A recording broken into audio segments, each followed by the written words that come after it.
तर मित्रांनो, big boss Marathi season 6च्या या आठवड्याचं इलेक्शन झालेलं आहे आणि तुमची इच्छा, एवढ्या दिवसाची जी इच्छा होती ती आता पूर्ण झालेली आहे. हो, तुम्ही खरं ऐकलत.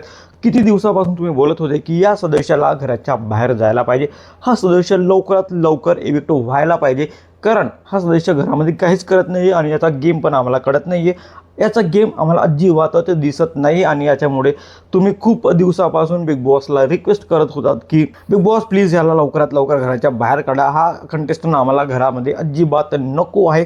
आणि मी आता असं तुम्हाला सांगणार आहे की तुमची जी इच्छा होती एवढ्या दिवसानंतरची ती आत्ता पूर्ण झालेली आहे आणि तुमच्याच कृपेने, तुमच्याच आशीर्वादामुळे, हो तुम्ही खरं ऐकलात, बिग बॉस मराठी सीझन 6च्या या आठवड्याचा इविक्शन झालेला आहे आणि कमी वोट्समुळे, म्हणजेच तुम्ही न दिलेल्या वोट्समुळे सागर कारंडे घरच्या बाहेर गेलेले आहे. हो, सागर कारंडेचा इविक्शन झालेला आहे आणि कमी वोट्समुळे सागर कारंडे घराच्या बाहेर गेलेले आहेत. म्हणून मी बोलत होतो की खूप दिवसानंतरची तुमची जी इच्छा होती ती आता पूर्ण झालेली आहे. कारण खूप दिवस झाले प्रेक्षकांचे कमेंट बघतो, कमेंटमध्ये एकच गोष्ट मला दिसत होती की बिग बॉस मी सागर कारंडेला घराच्या बाहेर काढा, त्याचा गेम आम्हाला अजिबात दिसत नाही आणि तो चांगला खेळत पण नाही आहे, त्याची पर्सनॅलिटी पण आम्हाला फारशी दिसत नाही आणि तो ज्या शोमध्ये होता त्याच शोमध्ये त्याला पाठवा, म्हणजेच चला हवा येऊ द्यामध्ये आम्ही त्याला बघू शकतो, पण बिग बॉसच्या घरामध्ये त्याला अजिबातच बघू शकत नाही. माहिती नाही प्रेक्षकांचा असा का विचार होता, पण जसं असेल तसं आत्ता जे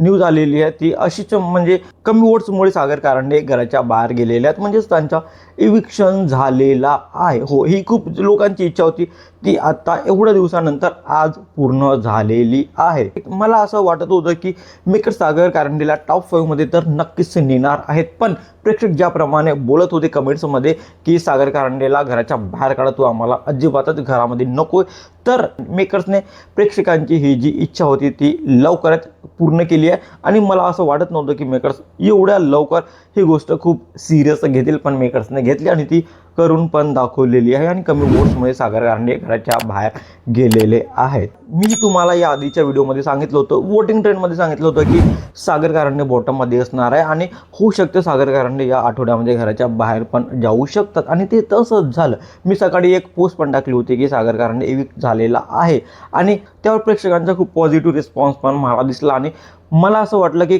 खरंच प्रेक्षकांची जी इच्छा होती खूप दिवसानंतरची ती आत्ता पूर्ण झालेली आहे, म्हणजे सागर कारंडेला घराच्या बाहेर काढा ही जी इच्छा होती ती आता पूर्ण झालेली आहे. आणि मला असं वाटत आहे की प्रेक्षक आता जास्त खुश असणार आहेत, काही प्रेक्षक खूप जास्त खुश असणार आहेत, काही प्रेक्षक नाही, कारण प्रत्येकाची इच्छा नव्हती की सागर कारंडे बाहेर जावं. सागर कारंडे जे फॅन्स आहेत त्यांना तर वाटत होतं की सागर कारंडे खूप पुढे जावं, पण काही जे फॅन्स होते, म्हणजे 70-80% जे फॅन्स होते त्यांना तो वाटत होतं की सागर कारंडेला घराच्या बाहेर जायला पाहिजे. तर मला असं वाटतं की या व्हिडिओवर पॉझिटिव्ह कमेंट तर खूप येणार, पण निगेटिव्ह कमेंट पण येणार आहेत, कारण सागर कारंडेचे जे फॅन्स आहेत त्यांना अजिबात वाटत नव्हतं की सागर एवढ्या लवकर घराच्या बाहेर जावं. पण फायनली सागर कारंडेचा इविक्शन झालेला आहे, तेही कमी वोट्समुळे.